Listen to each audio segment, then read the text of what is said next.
So my name is Travis Cox. We're from Learning Environments. So our team is the Academic Learning Systems Support, and in layman's terms, we run the LMS, Turnitin, Lecture Capture, SES, blogs and wikis, anything that students are using in their classes, basically at an enterprise level.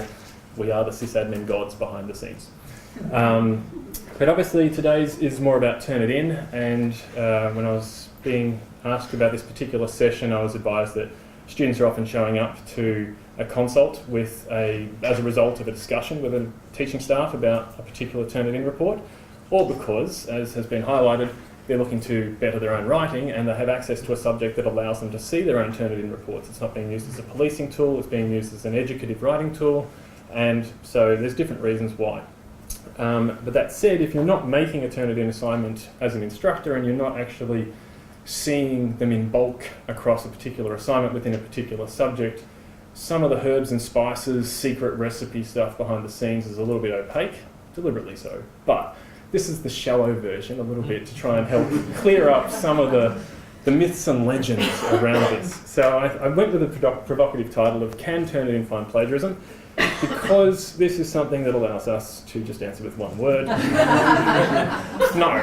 So we've got, I'm thinking cake at this point because I saw cake on the way in and it looked good. Are there any questions? Okay, well, no questions? All right. Okay. Well, look, while we're gathered here anyway, I thought I'd just give a bit of a context about it. So, in terms of Turnitin use at Melbourne Uni, it's certainly on the rise. If you're not using it in one subject, you're probably using it in another subject if you're a student. We had 233,000 submissions last year. That's around a third of the uni. It took us, if you look at the graph, 5 years. Those two areas mark the midpoint of the first 100,000 and the last 100,000. We went from 5 years to get our first 100,000. We got the last 100,000 in 100 days, which shows you that we are basically just ramping up. Everyone's using it, and everyone's using it in different ways. But what does it actually do? Well, students are submitting their paper, and then it's generating this thing called a similarity report, which some of you may have seen. In the guts of it, the student goes into the LMS and submits their paper, which gets uploaded to the cloud, compared against all of the documentation in the Turnitin database, and then spits forth a Turnitin similarity report with a similarity score. Graphically, student puts the paper in, it compares against a huge database of content, and then in this case the report would just go to the instructor, but that line can actually share the report with the student as well. This is something to discuss with academic staff when you're talking about how to set up a Turnitin assignment. Policing or education, what are you after? Okay, so what it does is create a digital fingerprint of the actual paper and then compares it against the database. As I said, 130,000 different text, journals, magazine brands, not the articles, e-text, 40 billion web pages, and every other university in the world that's using Turnitin, they all go into the student database as well and compare against that. So maybe a textbook from the 1960s might be referred to in a student paper. May not be in the Turnitin database, but it might be in one of the 300 million papers submitted at University of South Florida or something like that. So there's a huge database. It's magic. It's not real magic. The end result is this similarity report. So if you haven't seen one, the student's paper is on the left-hand side. That's what the student's written. And it's highlighted some non-original text. It said, I found this in the database. Up in the top right, 48%. And some possible matches of where this exists in my database. Not every match in the database, and perhaps the same text appears multiple times in the database. But here's an indication that this exists in the database. The student has not provided original work here. Have they found plagiarism? That's a different question. It's not original. And it's just highlighted, and it's interactive. If you're actually on here, you can click on the matches, and you can click on the matches over here, and you get lots more information. From an academic perspective, you get a little Homeland Security style report, and it shows this number of matches and the similarity score. The higher the score, the higher the number of matches, and if you are new to Turnitin, which can sometimes happen, it's less these days, but in the earlier days of Turnitin, or a new person coming on board, it's very easy to look at this report and go, high match, high number of matches, dishonest student, low number, Whoa, that's an honest student, and that's not correct. There are some challenges with that. So 4 main myths I wanted to talk about. 1, score that you see there, that 48%, is that the amount of plagiarism in the paper? It's a myth. The high score means a dishonest student. A low score means an academically honest student, and I'm almost talking about academically honest, of course. I can't vouch for their personal morals. And the score is that all non-original text within that paper. So, first of all, someone was doing literature on the panel, so Romeo and Juliet type of stuff, like, well, anyone in the room. Romeo and Juliet, what's the main quote from Romeo and Juliet that you would know? Exactly, right? So if I was to include that in my paper that I submit to Turnitin, there's a fair chance someone wrote that somewhere on the internet, I'd say, and it's going to match. Now, that doesn't mean it's plagiarism. You could have cited it correctly and everything could be lovely, but it's going to say this is not original text, so that number is going to go up, even though academically it's sound. Here's another example. And this was taken from a real paper submitted a few years back at the uni. The top half of this slide represents the original paper by Ruxton and Kennedy in the Journal of Animal Ecology with just a straight sentence taken from it. And the bottom half is the student presented the paper and they cited, they quoted, they gave the page number, they had it in their reference number. Maybe they could have paraphrased a little bit better rather than including a huge quote. But that's a writing style thing. And in the end, Turnitin said, all of this text I found, it's not original. That doesn't mean that it's plagiarism, and that comes back to the first slide. Can it find plagiarism? No. Someone has to look at this who is a subject matter expert, or at least someone who is human, and look at this and say, hey look, citations and reference lists, this is not plagiarism. So just because it's there doesn't mean it's plagiarism. Second one, that a high score is a dishonest student. This happens quite a bit in medicine where they've got to write up a case study, and the case study has to include the actual, you have a patient, they have diabetes and this is their particular scenario, diagnose them, give them a treatment regime. First quarter of this paper matches every other student in this whole class. So of course they've got a 25% before they even start, and if you're looking at that number and going, oh my god, 25%, actually there's no actual plagiarism here, it's not original because it's matching everything else. So this happens a lot with the sciences. This is a very unusual one, it's a large block, but what you'd find in the sciences is you'd say 150 students, I want you to write a prac report. Materials and methods, as per the lab manual, pages 63 to 65. Bang! Everyone hits a match. And you get these little micro matches all the way through, which is boosting up the number. Can cause some concern to students if they just focus on the number instead of actually appreciating what all of those matches are. Another example is when it matches in the bibliography. First year students may not deviate far from the class reading list, and so many of them have the same bibliography at the end of their assignments, and it could be 10-15%. You can exclude this if you are a staff member grading it, and you can say, I choose to exclude everything in the bibliography. Sometimes it's interesting to include though. The bibliography can sometimes match different words that you might expect, and you'd say, oh, I don't know that came from there. But yeah, was there a question? Oh, just I was thinking in law, yep. The same thing would happen, wouldn't it? Especially if people are citing Yes. cases. Yes. So, and it's interesting. Law is one of the biggest users of Turnitin, and they do not have a huge, like, oh my god, we've got plagiarism everywhere, because they're actually looking at it with the content matter experts and saying, okay, this is actually a genuinely and appropriately presented piece of writing.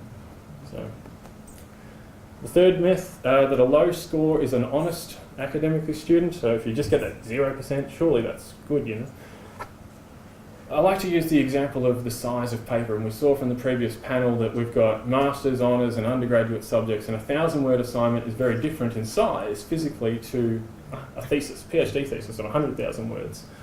So in this case, a 2-page paper, if there was a paragraph presented verbatim from somewhere without attribution and it was plagiarism, or if it was a quote, doesn't really matter, that score would say be about 10% of that paper overall. All the student, however, if the student submitted a 4-page assignment, it's only 5%. Well, I was worried about 10%, I'm not so worried about 5%, but it's still a completely unattributed paragraph, and an opportunity for learning how to paraphrase, how to actually cite, how to include references, etc. And you blow that 5% out to a 100,000 word essay, a 100,000 word thesis, and you're allowing about 5,000 words of non-original content. You know, it's an interesting one. The score is all non-original text. That's a myth because if something was written in the Age this morning, it may not have made it into the Turnitin database. If it's in the lecture notes, which tend not to be in the Turnitin database, if it's in a class reader, that sort of stuff. The lecturer may have some issues, or the student may need to cite that content, but it's actually not going to be found by Turnitin, so you can't rely on the score. So guts of it is, there is no magic score. Everyone focuses on that first, but you can't trust it. It only shows non-original text, and you need to interpret it. As I said, some staff are using it as a carrot, some staff are using it as a stick, some are using it for both. So often you will find that you must submit to Turnitin, and the students often feel that this is a policing tool. You know, like, I don't get to see anything, this magical report gets judged, and then the Terminator comes in and he's like, you are dead. You know, this is not obviously the way we want students to think about it, but sometimes it's more, the students actually get the chance you can submit a draft as many times as you want, and it will generate a new report for you every 24 hours. So if you submitted something first and it hit this huge match and you realised, I do have a lot of quotes, I hadn't realised till I saw them highlighted, maybe I should paraphrase, maybe I should have a chat and improve my writing with the appropriate crew. There's a chance for that educative thinking process. One of the other things I wanted to mention, because that's all about the similarity report, is there's lots of different parts to Turnitin. I wanted to just talk about the grade mark part, because peer mark is for peer review, and I'm happy to talk for 6 hours on that. But grade mark is an interesting thing. That allows staff to give electronic feedback, so they can give general feedback, or they can just drag and drop comments on the paper, lots and lots of rich comments. But there's this nice feature with the rubric, and the rubric allows the staff to grade nice and quick. You know, everything's great. But students can see the rubric before they submit the assignment. So if you've got someone who's showing up and saying, I'm worried about a particular assignment that's coming up and I've got to submit to Turnitin, click the link in the LMS, see if there's a particular little grid icon, because the student can then see what the instructors are looking for and see how that's ranking. And at the end of it, the student gets their report, which is fully downloadable. They get their report, everything's available, they get the score, their general comments, and at the back of it, the rubric, how they went, and all of the different scales and the criterion as to what they would need to do better, or how they've achieved in each of the criterion, which is quite a nice feature. This might be my fault. I'm going to do this. Like, it's basically this document, and we can share that, yeah. Sorry, that was It's all right. totally rush of the morning. Excuse me for a second.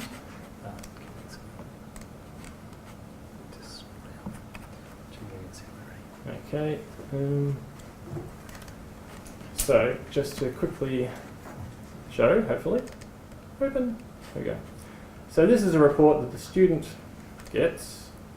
Not hang up. Okay. The joys of a live presentation. Fit page. My fault. There we go. So here's a report that a student can download, and it will allow them to then see some comments written by staff all the way through, some editing that may have been done, highlighted comments, etc.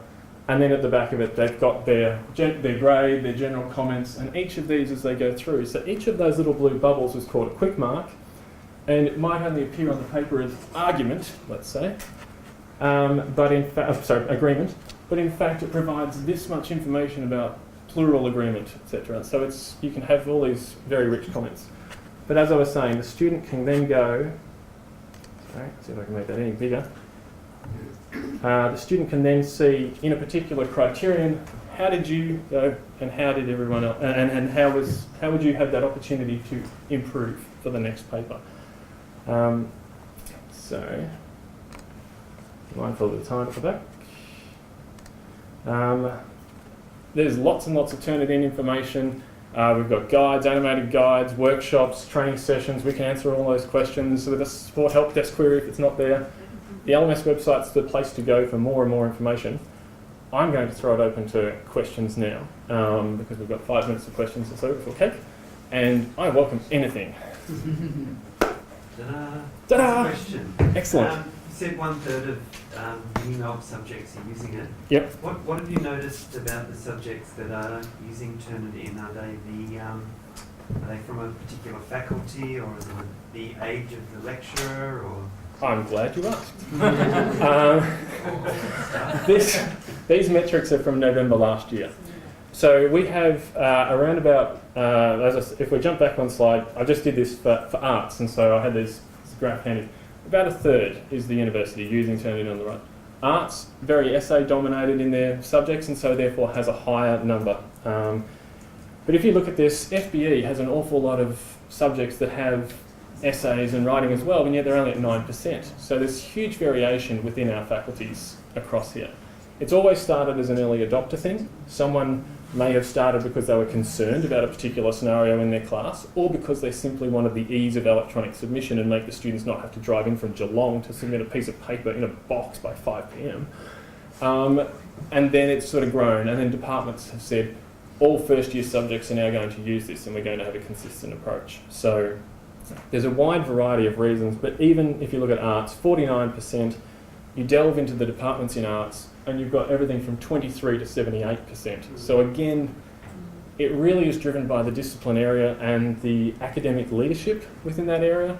They've decided that we want to do this particular thing, and we want the students to all have the same rich experience. So we are going to collectively sit down, and we're going to figure out a way to give rich feedback. We're going to collectively say, this is the way we will submit assignments. We will have a message from the Asia Institute about how we treat Turnitin, so you're not walking into subject 1 and getting, this is a policing tool, and you're walking into subject 2 and going, this is a very educative draft, mixed messages to the students. So, Travis, can students, if they've got an assignment, let's say 2 weeks from today, yep. could I submit my draft numerous times before the deadline? Well, If the lecturer permits it. Okay. Every assignment is set up by every individual lecturer to their preferences. And this is something that you can work, of course, with the academic staff. If someone's saying, I would like to look more at this with my whole class, the tool allows you to do this iterative submissions. Now I did a research thing on this about 2011, and at that stage it was 50-50. Some staff would say, I will allow students the key to their learning, and others would say, I'm not giving them the keys to the kingdom, they're going to game the system. So there is a real sort of mindset there. But it boils down to, again, is the person who is the academic staff member operating in a vacuum or within a structure within their department? So if you allow students to do this iterative drafting, you might be worried about the student who is 3 hours from the essay deadline before they start it. And they're just going, game. Haha, I've managed to resubmit 25 times, tweaked it all, mosaic plagiarism, can't be found by Turnitin anymore. But it actually doesn't work like that. When you submit the first time, gives you your reporting 10 minutes. The second time, 24 hours. The third time, 24 hours. So if you are going to game the system and you start 2 weeks early, probably easier just to write the damn essay. So realistically, they've thought about that in the software design, and I don't see it being an issue. I've had, and I don't know if this is a Turnitin figure, but I've had students come in with scores over, from memory, I think it's 25%. Yep. That was regarded as a cut-off, so that if it was above that, they would need it to be resubmitted. Now, given what you said before, isn't the very nature of doing that problematic? Yes. It depends. Yes, and it depends. If you just look at the score without reading the report and understanding why that score is 26%, then yes, that is problematic. If you were to simply, at that scan level, and say, here's 79, 60, you good, you bad, that would be a horrific situation. Haven't had that happen at Melbourne Uni, which is good. But the score can be broadly thought of per assignment. If you've got a lab report with 150 students writing it, you're probably going to expect 11 to 12% matches anyway, let's say. But if you're asking me to write, what did I do on my holidays, it's less likely to match what you did on your holidays, because we didn't hang out together. So you would expect a much lower percentage. And if you saw an 11 or 12% in a reflective piece, you might be far more concerned about it than if you saw it on a lab report. But again, do you look at the number or do you look at the report? That's the key. Just on the sort of grade, going back to that rubric things, Yep. can I just want to sort of clarify, so that's where the lecturer has uploaded the marking rubric also into Turnitin, and Yes. So then Turnitin enables the essay to be graded Yes. automatically against the criteria? Is that That is- what that is that correct. tool does? Yeah. You can set, in this particular example, it explicitly says this is a qualitative rubric. You can have a quantitative rubric where you say criterion 1 is worth 10% of the paper, and achieving scale 1 to 5 gives you so many marks, and that all adds up, and you just push the button and it goes to the LMS. So is yeah. that being used very much? Yes, You definitely. Look, it's hard to write a rubric. That's the hard part. Writing a rubric is the hard part. Using the tool is easy. But we had, October, November last year, we had around 60% of papers coming in were getting online feedback. It was 30% average for the year, so it's going up. So can they do that as a sort of pre-submission thing again, as they can with the originality reports, or can students? You can, though then you have to boil down to how much time do academic staff have to go through with a full rubric and grade every student's draft multiple times before the final submission, and you find that ultimately a faculty budget limits that decision. That was my question. That It's the last question, sorry. Yeah. that there was a requires question up here. staff to be involved, staff Yes. time Yes, to read them. it doesn't magically mark. There was a question That up was here. actually a comment in Yes. support of what you've said today. I had a student book in for an individual tutorial for self-plagiarism, and he'd been sent by his lecturer. When he got there, we found that what the system had actually picked up were things like, this essay will argue that. There are 3 main reasons Yeah. why. So all of these things have been used, which we taught them to use. These are your kind of, and it has shown up a whole lot of that stuff. Mm. So Which suggests that the lecturer in that case did not read the actual report to see the fragmentation, which is of concern. So yeah. I'm getting the impression we have to wrap up, but I'm going to hang around at morning tea. Yeah, we've got morning tea. So I like cake, and I will hang around for cake and Free questions. arms and other things. Just thank you to Travis, because Turnitin now forms such a large part of what we do, of course, of what happens at the university.